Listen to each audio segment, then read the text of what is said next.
Hi hello friends, అందరికీ నమస్కారం.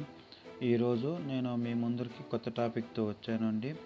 వృద్ధులు మరియు వికలాంగుల సంక్షేమము కొరకు రాష్ట్ర ప్రభుత్వము మరియు కేంద్ర ప్రభుత్వము రెండూ కలిసి వికలాంగులకు, వినికిడి లోపం ఉన్న వాళ్ళకి మిషన్లు, బ్లైండ్ వ్యక్తులకు సెల్ ఫోన్లు, నడవలేని వారికి చంక కర్రలు, పూర్తిగా నడవలేని వారికి వీల్ చైర్స్ లాంటివి ఇవ్వాలని నిర్ణయించుకుంది.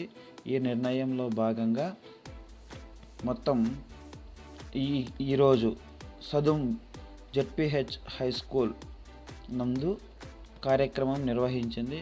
ఈ కార్యక్రమంలో చాలామంది వికలాంగులు, వయోవృద్ధులు వచ్చి వారి పేర్లను నమోదు చేసుకోవడం అయితే జరిగింది.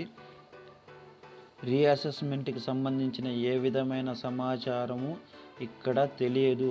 దయచేసి తెలిసిన వారిని అడిగి తెలుసుకొని వెళ్ళండి. ఊరికే క్యాంపులు జరుగుతున్న ప్రతి చోటుకు వెళ్ళి రీఅసెస్మెంట్ గురించి అధికారులను అడిగి వారికి ఇబ్బందిని కలిగించకండి. దయచేసి మీకు తెలియకపోతే మీ ఇంట్లో కొంచెం చదువుకున్న వారిని అడిగి తెలుసుకొని క్యాంపులకు హాజరయ్యి మీ పరికరాలను పొందుతారని కోరుకుంటూ సెలవు.